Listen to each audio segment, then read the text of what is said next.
आदरणीय राहुल गांधी जी, सम्मानित राहुल गांधी जी का जोरदार तालियों के साथ स्वागत करेंगे।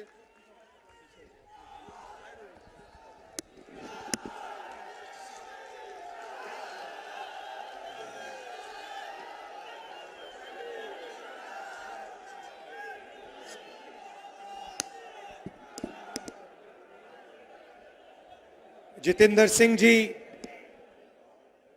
रंधावा जी, अशोक गहलोत जी, जीतू पटवारी जी, उमंग सिंघार जी, दोतासरा जी, टीकाराम जूली जी, दिग्विजय सिंह जी, कमलनाथ जी, जयराम रमेश जी, कमलेश्वर पटेल जी,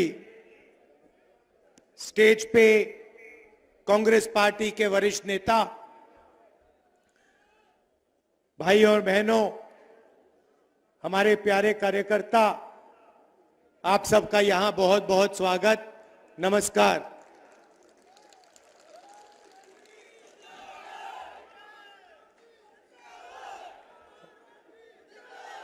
बारिश में आप यहां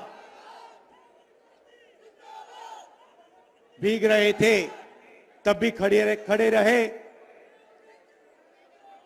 इसके लिए दिल से धन्यवाद करता हूं। आपको कष्ट हुआ, हम थोड़े लेट भी चल रहे हैं, आपको यहां ठहरना पड़ा, उसके लिए भी मैं माफी मांगता हूं। पिछले साल हमने भारत जोड़ो यात्रा की,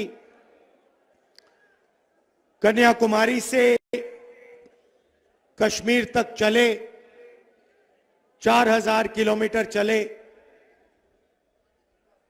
हजारों लोग हमारे साथ चले। क्यों चले? क्योंकि देश में बीजेपी और आरएसएस नफरत, हिंसा और डर फैला रहे हैं। आप जानते हो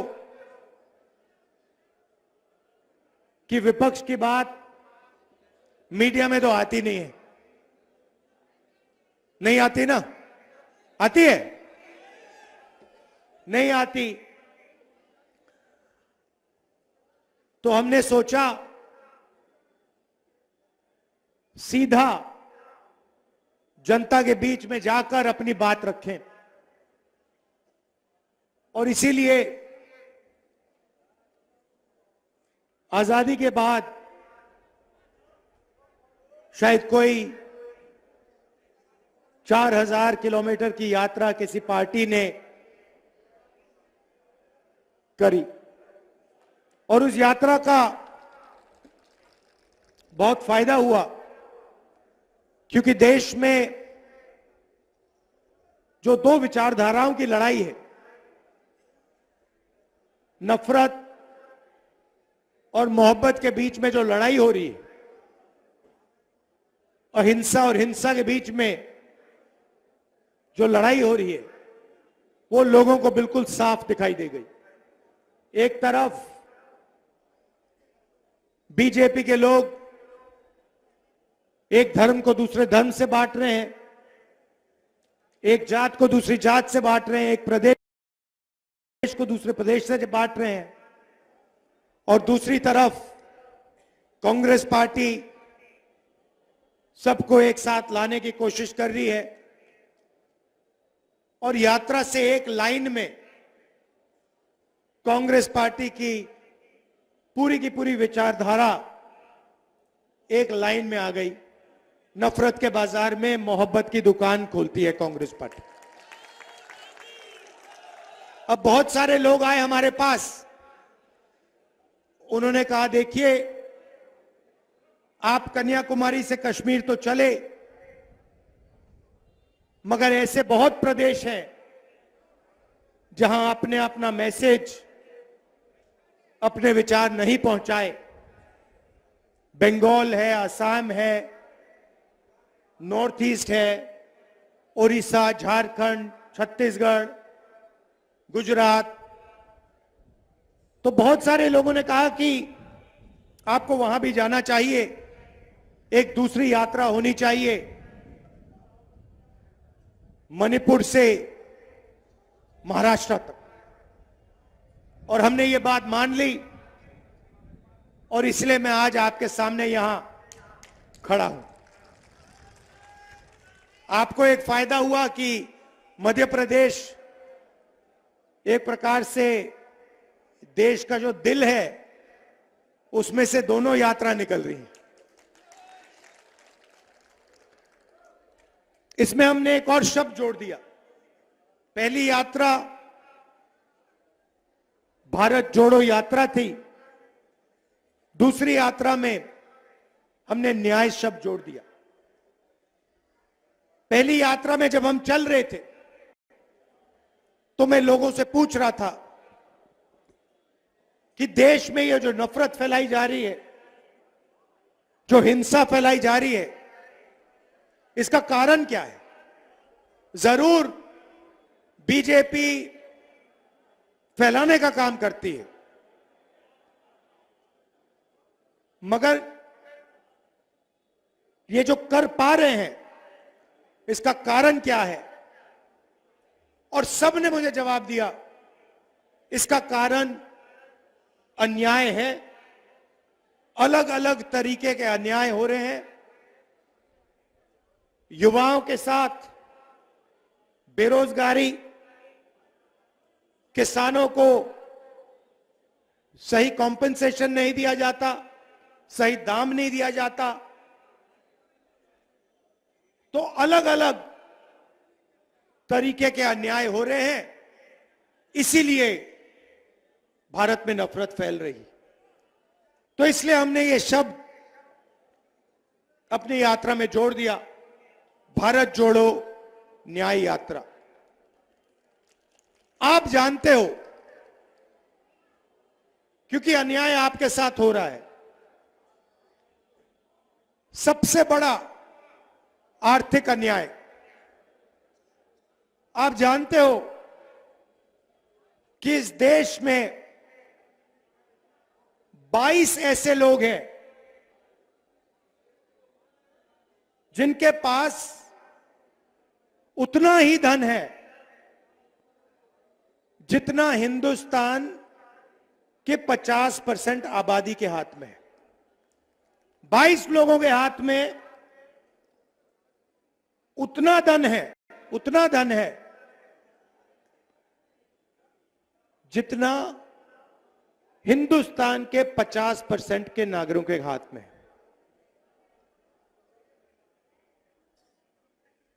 जो 50% इस देश के सबसे गरीब लोग हैं, उनके हाथों में देश का 3% धन है। और जो देश के 5% सबसे अमीर लोग हैं, उनके हाथ में 60% देश का धन है। तो सबसे पहले आर्थिक अन्याय, 40 साल से सबसे ज्यादा बेरोजगारी। अगर आप युवाओं की बेरोजगारी को देखें तो हिंदुस्तान में पाकिस्तान और बांग्लादेश से दुगनी बेरोजगारी है। ठीक से सुनो, पाकिस्तान और बांग्लादेश से दुगनी बेरोजगारी हिंदुस्तान में है। यह क्यों हुआ? क्योंकि नरेंद्र मोदी जी ने नोटबंदी की, जीएसटी लागू की, और जो छोटे व्यापारी हैं, जो छोटे कारखाने चलाते हैं, स्मॉल और मीडियम बिजनेस चलाते हैं, जो इस देश को रोजगार देते हैं, वो एक के बाद एक बंद हो गए। और अगर आज हिंदुस्तान की अर्थव्यवस्था को आप देखें तो हर सेक्टर में 5-6 कंपनियों की मोनोपोली है। अदानी जी को देखिए, देश के एयरपोर्ट, सारे के सारे पोर्ट्स, पावर जनरेशन। हिमाचल में अगर आप सेब की बात करो, वो पूरी की पूरी मार्केट उनके हाथ में। तो बड़े बड़े उद्योगपतियों को, 3-4 को, हिंदुस्तान का पूरा धन पकड़ा दिया। नतीजा क्या हुआ कि जो लोग देश को रोजगार देते हैं, स्मॉल एंड मीडियम इंडस्ट्री वाले लोग, वो सब बंद हो गए और देश के युवाओं को रोजगार नहीं मिल सकता। और किसी भी प्रदेश में आप चले जाइए, आपको हिंदुस्तान के युवा सड़क पे भटकते दिखेंगे, बेरोजगार मिलेंगे। तो यह हुआ आर्थिक अन्याय। इसमें आप किसानों को भी जोड़ दीजिए। नरेंद्र मोदी जी ने 16 लाख करोड़ रुपया हिंदुस्तान के 10-15 उद्योगपतियों का माफ किया है। किसानों का 1 रुपया माफ नहीं किया है। आज तक 10 साल में किसानों का 1 रुपया माफ नहीं किया। और किसान क्या कह रहा है? किसान सिर्फ एमएसपी मांग रहा है कि भाई हमें सही दाम दिलवा दो। हम मेहनत करते हैं, 24 घंटा काम करते हैं, ठीक है, हमारा नाम अदानी नहीं है, अंबानी नहीं है, मगर हम मेहनत करते हैं, देश को भोजन देते हैं। हम सिर्फ सही दाम चाहते हैं और कुछ नहीं। होता क्या है, जैसे ही किसानों का अनाज तैयार होता है, एक्सपोर्ट इंपोर्ट पॉलिसी को बदल के दाम गिरा देते हैं। फिर किसानों को अपना माल कम दाम पे बेचना पड़ता है, फिर दाम फिर से बढ़ा देते हैं।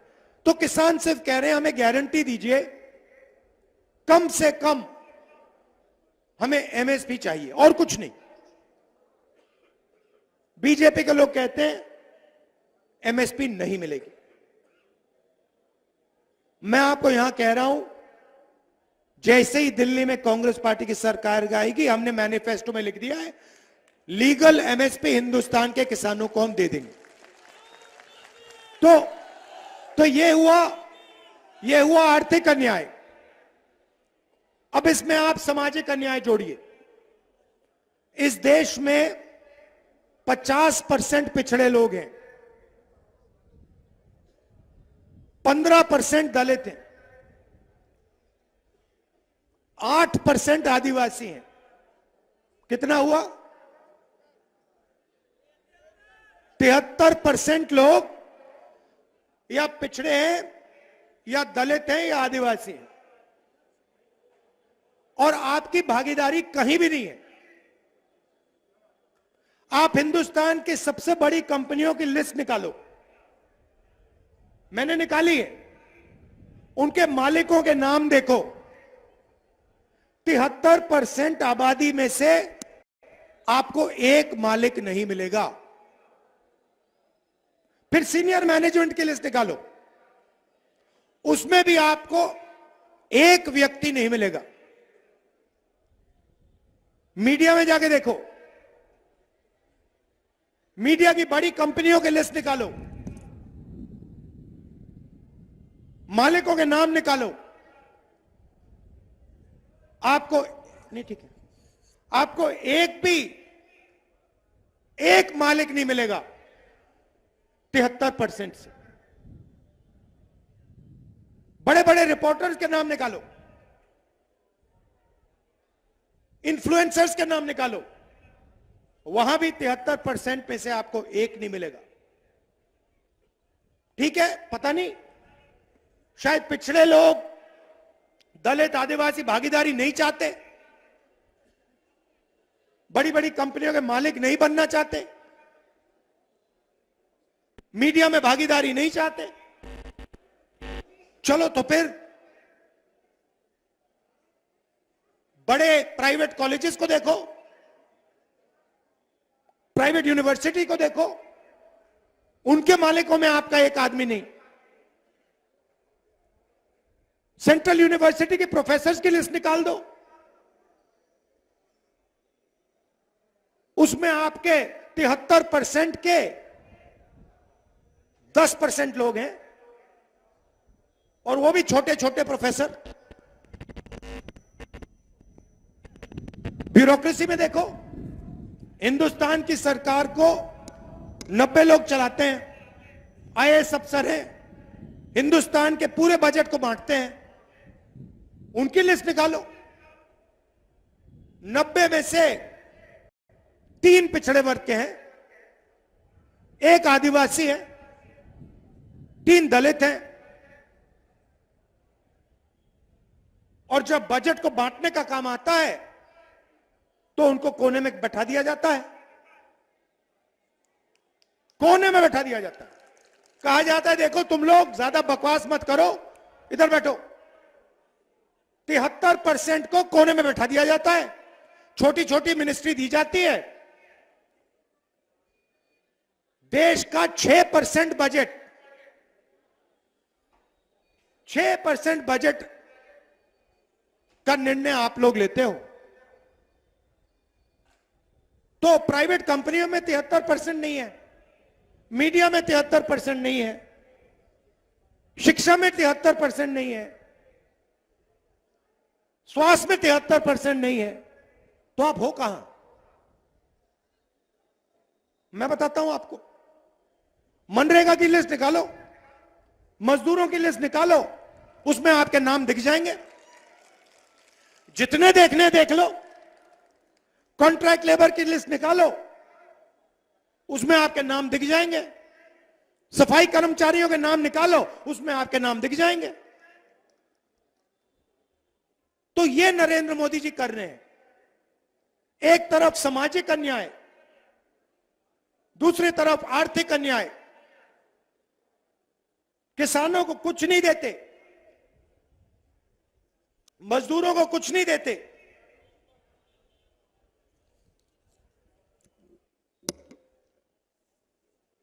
और पूरा का पूरा फायदा 10-15 बड़े बड़े उद्योगपतियों को देते हैं। इसीलिए हमने यात्रा में न्याय शब्द जोड़ दिया, क्योंकि हम चाहते हैं कि इस देश में ये जो अन्याय फैल रहा है ये खत्म हो और गरीब लोगों को, कमजोर लोगों को न्याय मिलना शुरू हो। सामाजिक न्याय का क्रांतिकारी कदम जाति जनगणना है। ठीक है, जिस दिन ये हो गया, उस दिन 73% को इस देश में भागीदारी मिलनी शुरू हो जाएगी। वो पहला कदम है, क्योंकि आप लोगों को अपनी शक्ति पता लग जाएगी। आपको पता लग जाएगा कि भाई हम 73% हैं और हमें कुछ मिल नहीं रहा है इस देश में। जाति जनगणना 2 स्टेप्स का होगा। 2 सवाल के जवाब उससे मिलेगा। पहला, पिछड़ों की कितनी आबादी, दलितों की कितनी, आदिवासियों की कितनी, और दूसरा, इस देश में जो धन है वो धन कैसे बटा है। आदिवासियों के हाथ में कितना है, दलितों के हाथ में कितना है, पिछड़ों के हाथ में कितना है, और ये जो सारी की सारी संस्थाएं हैं इसमें कौन से वर्ग के कितने लोग हैं, ये आपको आपकी आंखों के सामने आ जाएगा और आपको पता लग जाएगा कि आपके साथ कितनी बेईमानी की जा रही है और आपको कितना गुमराया जा रहा है। अंत में मैं अग्निवीर की बात करना चाहता हूं। पहले क्या होता था, इस देश में एक तरीके के शहीद होते थे। सेना में, वायुसेना में, नेवी में अगर कोई शहीद होता था तो उसे शहीद का दर्जा दिया जाता था। अगर कोई अपनी जान देने के लिए सेना में जाता था तो देश उसकी रक्षा करता था। उसको पेंशन मिलती थी, रिटायरमेंट के बाद उसको कैंटीन मिलती थी, गांव में उसका आदर होता था। आप लोग जानते हो, आपके गांव में एक सर्विसमैन जो होते हैं, पूरा समाज उनकी आदर करता है, उनकी रिस्पेक्ट करता है। अब अग्निवीर योजना में 2 तरीके के शहीद बनने जा रहे हैं। शहीद दोनों होंगे, मगर अगर शहीद अग्निवीर है तो इसे शहीद का दर्जा नहीं मिलेगा, उसे पेंशन नहीं मिलेगी और उसे कहा जाएगा देखो भैया, आपने देश को अपनी जान दे दी मगर देश आपकी इज्जत नहीं करेगा। देश सिर्फ 4 में से 1 जवान की इज्जत करेगा, जो बाकी 3 अग्निवीर होंगे उनको निकाल दिया जाएगा। 4 में से 3 लोग वापस आएंगे, उन्हें ना पेंशन मिलेगी, ना कैंटीन मिलेगी, ना उनको गांव में कोई रिस्पेक्ट मिलेगी। और ये अग्निवीर योजना हो क्यों रही है? क्योंकि सरकार चाहती है कि डिफेंस का जो बजट है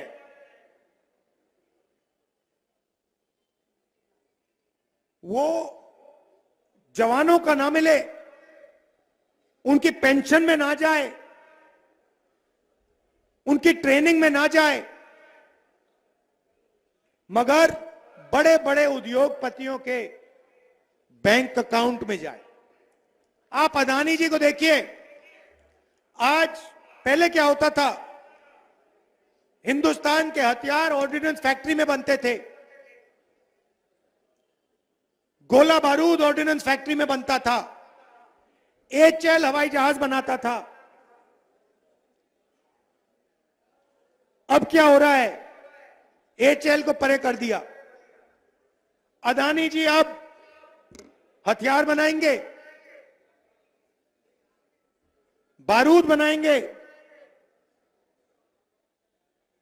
गोलियां बनाएंगे, ड्रोन बनाएंगे, हवाई जहाज बनाएंगे। और भाइयों बहन, ये बनाने वाले नहीं है, ये होगा क्या, ये बाहर कंपनी को कॉन्ट्रैक्ट दिया जाएगा, बाहर की कंपनियों को कॉन्ट्रैक्ट दिया जाएगा और अदानी जी को उनका पार्टनर बनाया जाएगा और फिर उनका माल अदानी जी यहां बेचेंगे और डिफेंस का बजट सीधा अदानी जी के बैंक अकाउंट में जाएगा और हमारे जवानों को कहा जाएगा देखिए अदानी जी का जमाना है, आपका बेटा मर गया, आपका भाई मर गया, उसको हिंदुस्तान की सरकार शहीद का दर्जा नहीं देगी, उसकी रक्षा नहीं करेगी, तुम जानो तुम्हारा काम जाने। ये अदानी जी का जमाना है। धन्यवाद। ये होने वाला है। तो इसीलिए हमने न्याय यात्रा शुरू की और आपने इस यात्रा का इतना समर्थन किया, अपनी पूरी की पूरी शक्ति आपने इस यात्रा में डाली इसके लिए मैं आपको दिल से धन्यवाद करता हूं। नमस्कार, जय हिंद।